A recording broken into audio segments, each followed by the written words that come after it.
ጤና ይስጥልኝ ተመልካቾቻችን፣ ለክርስትና እምነት ተከታዮች እንኳን ለገና በዓል አደረሳችሁ። የቬንዙዌላ ዋና ከተማ ካራካስ ሌሊቱን በተኩስ ሲናወጥ ማደሩን ተከትሎ የታጠቁ የጸጥታ ኃይሎች መሰማራታቸው ይነገራል። ትራምፕ ቀጣዩ ማዱሮ ማን እንደሚሆን ፍንጭ መስጠታቸውን ተከትሎ ኮሎምቢያም ከቬንዙዌላ በሚያዋስናት ድንበር ሰራዊት ማስፈሯም ይነገራል። ሌሎች ሀገራትም በአንድ አይናቸው ብቻም መተኛት ጀምረዋል እየተባለ ነው። ትራምፕ አቅመቢስ ወዳሏት ሀገር ኃይል እንደማይልኩ ሲያስታውቁ ከማዱሮ መታሰር ጋር የሩሲያ መሪ ስም በሰፊው መነሳቱም በርካታ ወገኖችን ግራ አጋብቷል። በዝርዝር እንመለከተዋለን። የዓለምን ውግዘትና ተቃውሞ ከቁብ ያልቆጠረችው የእስራኤል ውጭ ጉዳይ ሚኒስትር ጌዲዮን ሳር ሳይጠበቅ ሶማሌላንድ መጓዛቸው ተሰምቷል። ወደ ኋላ እንመለስበታለን። ሌሎችም አሉን። አብራችሁን እንድትቆዩ ጋብዛለሁ። በላይ በቀለ ነኝ። በቬንዙዌላ ዋና ከተማ ካራካስ ከፍተኛ ውጥረት መንገሱ ይነገራል። ትላንት ሌሊቱን በፕሬዝዳንቱ ቤተ መንግሥት አቅራቢያ ተኩስ መሰማቱን ተከትሎ ዛሬ የታጠቀ የፖሊስ ኃይል በከተማው ፈሶ ጥበቃ ላይ መዋሉ ተነግሯል። አብዛኛው የሀገሪቱ ሕዝብ ስጋት ላይ መሆኑ ሲነገር፣ በተለይ የሌሊቱን የተኩስ ልውውጥ ያደረጉት እነማን መሆናቸው አለመታወቁ የሀገሪቱን ቀጣይ ሁኔታ በተመለከተ በሕዝብ ዘንድ ስጋት ማስፈኑን ታዛቢዎች ይገልጻሉ። ዴልሲ ሮድሪጎዝ የሀገሪቱ ሽግግር ፕሬዝዳንት ሆነው ቃለ መሐላ ቢፈጽሙም የጸጥታው ሁኔታም አብዛኛውን ሕዝብ ከቤት እንዳይወጣም አድርጎታል ነው የሚባለው። ፖሊስ በዋና ከተማ ካራካስ ባንኮችና ዋና ዋና የንግድ ተቋማትን እየጠበቀ ሲሆን፣ ሌሎች ነጋዴዎች ሱቆቻቸውን ውሻ ጭምር አቁመው ከአደጋም እየተከላከሉ ናቸው ተብሏል። ፈንዲሻን የመሳሰሉ ሰዎች ቤት ሲቀመጡ የሚያጫውቷቸው ምግቦች የዋጋ ጭማሪ አሳይተዋል። ወትሮ $1 የነበረም 1 ኪሎ ግራም ፈንዲሻም አሁን $3 እየተሸጠ መሆኑን ዘገቦች አመልክተዋል። አሁን ቬንዙዌላን ማን እየመራ እንደሆነ በትክክል አይታወቅም ይላሉ የተለያዩ ዘገቦች። ትላንት ምሽት በኤንቢሲ ቴሌቪዥን ቬንዙዌላን ማን እየመራ እንደሆነም ለትራምፕ ለቀረበላቸው ጥያቄ እኔ የሚል ምላሽ ሰጥተዋል። አሜሪካም አደንዛዥ እጽ በሚሸጡ ወገኖች ላይ እንጂ ከቬንዙዌላ ጋር ጦርነት አልገጠመችም ብለዋል ፕሬዝዳንቱ። በስደት ያለችውና የኖቤል ሰላም ሽልማት ያሸነፈችው የቬንዙዌላ ተቃዋሚ መሪ ማሪያ ኮሬና ማቻዶ ትራምፕ በወሰዱት እርምጃ መደሰቷንና በቅርብ ወደ ቬንዙዌላ መመለስ እንደምትፈልግ ገልጻለች። አሁን ቃለ መሐላ በፈጸሙት ፕሬዝዳንት ላይ እምነት እንደሌላት የገለጸችው ማቻዶ ሁሉም የፖለቲካ እስረኞች እንዲፈቱ ጠይቃለች።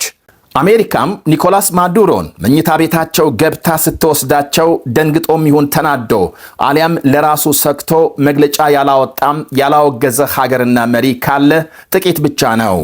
በተለይ ኢራንና ቻይናን የመሳሰሉ ሀገራት መሪዎች ለማዱሮ ከነበራቸው ቅርበትና ባንድም ሆነ በሌላም ከአሜሪካ ጋር ካላቸው ፍጥጫ አንጻር ድርጊቱን አጥብቀው በማውገዝ በአስቸኳይ እንዲለቀቁ ጠይቀዋል።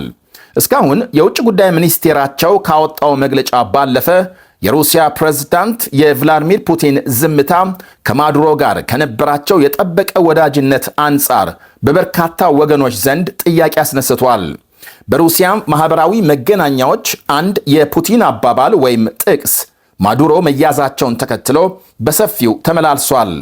በአንድ ወቅት የሞስኮ ቁልፍ አጋሮች ካሏቸው መሪዎች ጋር ከተነሱት ፎቶ ጎን መቼም እጅ አንሰጥም፣ አንዳችን ለሌላችን ተደጋግፈን እንቆማለን ያሉበት ጥቅስ።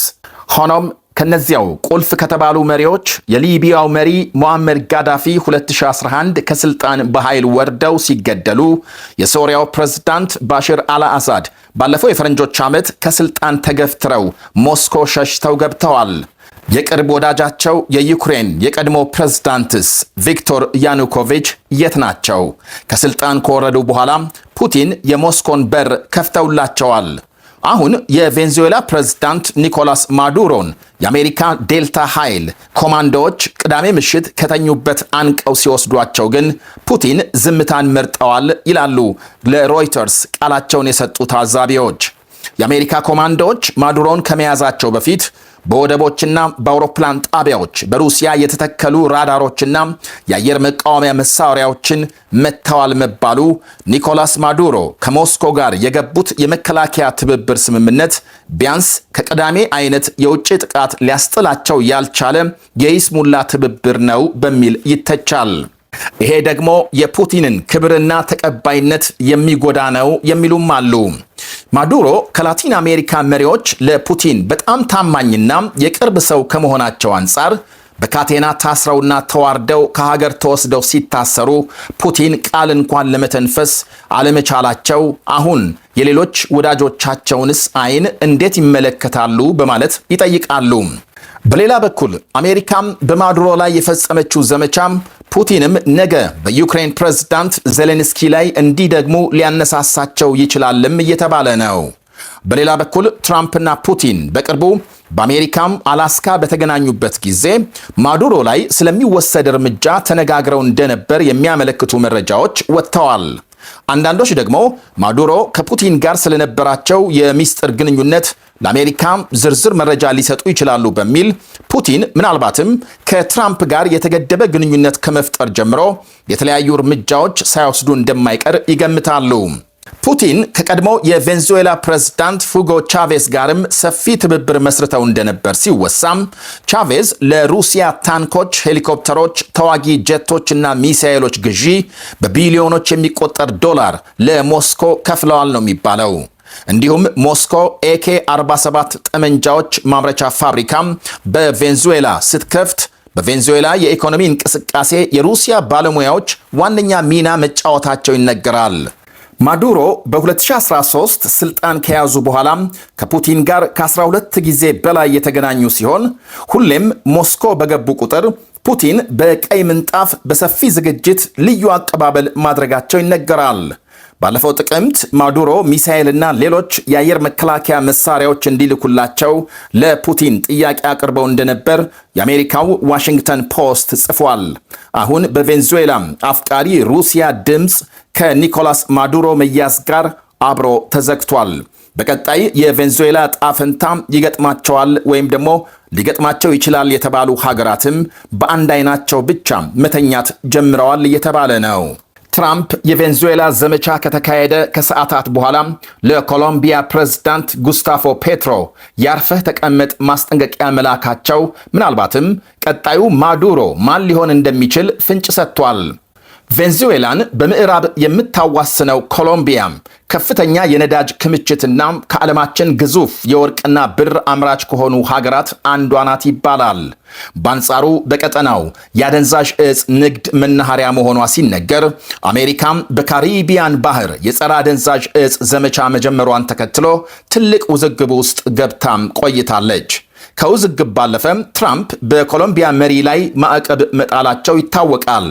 ኮሎምቢያም በኮኬን ንግድ በናወዘ በሽተኛ ሰው እየተመራች ነው ብለዋል ትራምፕ የማዱሮን መያዝ ተከትሎ በሰጡት መግለጫ ፕሬዝዳንት ጉስታፎን በዚህ ተግባሩ ደግሞ ሩቅ እንዲጓዝ አንፈቅድም በማለት ኮሎምቢያ ላይ ተጨማሪ ወይም ደግሞ ተመሳሳይ እርምጃ ሊወስዱ እንደሚችሉ ፍንጭ ሰጥተዋል። ሌላዋ የቬንዙዌላ ዕጣ ይደርሳታል የሚል ግምት የተሰጣት ኢራንም በተለይ በአሁኑ ወቅት በከፍተኛ ህዝባዊ ተቃውሞ እየታመሰች መሆኑ አሜሪካም የቴሄራንን አገዛዝ ለማስወገድ እንደ መልካም አጋጣሚ ልትጠቀምበት እንደምትችል በርካታ ወገኖች ይገምታሉ። ራሳቸው ትራምፕ የኢራን መሪዎች ሰልፈኞችን ከገደሉ አሜሪካም ጣልቃ እንደምትገባ ማስጠንቀቃቸውን ተከትሎ ተጠናክሮ በቀጠለው አመፅ የሞቱ ሰልፈኞች ቁጥር 35 መድረሱ ይነገራል። ከ1300 በላይ መታሰራቸው።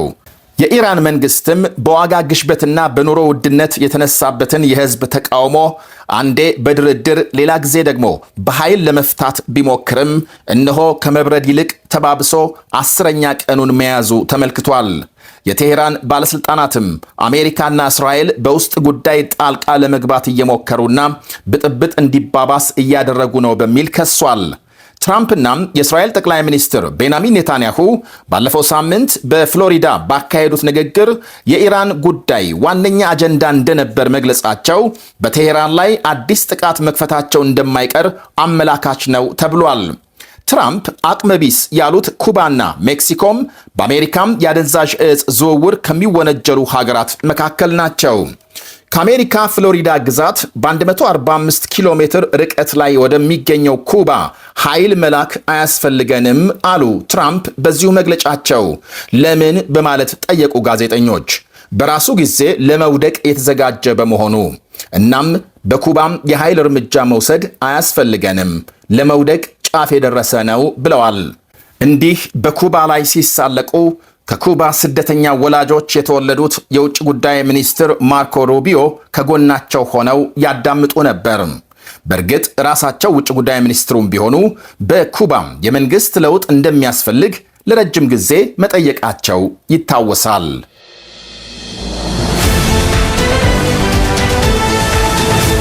የዓለምን ውግዘት ከቁብ ያልቆጠረችው የእስራኤል ውጭ ጉዳይ ሚኒስትር ጌዲዮን ሳር ሶማሌላንድ መጓዛቸው ተነገረ። የሶማሊያ መንግስት የውጭ ጉዳይ ሚኒስትሩን ጉብኝት ህገወጥ በማለት አውግዟል። የውጭ ጉዳይ ሚኒስትሩ ሶማሌላንድ ዋና ከተማ ሃርጌሳ መግባታቸውን ተከትሎ ከፕሬዝዳንት አብዱርሃማን መሐመድ አብዱላሂና ከሌሎች ከፍተኛ ባለስልጣናት ጋር መነጋገራቸውን ዘገቦች አመልክተዋል። ሮይተርስ ዜና ወኪል ጉብኝቱን ያረጋገጠ ሲሆን ራሳቸው ውጭ ጉዳይ ሚኒስትሩም ከፕሬዝዳንት አብዱላሂ ጋር ያደረጉትን ውይይትና ሌሎች ጉብኝቱን የሚያሳዩ ፎቶግራፎች በገጻቸው ማለትም በኤክስ ገጻቸው አጋርተዋል። እስራኤል ለማን እውቅና እንደምትሰጥና ከየትኛው መንግስት ጋር ግንኙነት እንደሚኖራት የምትወስነው ራሷ ብቻ ናት ብለዋል።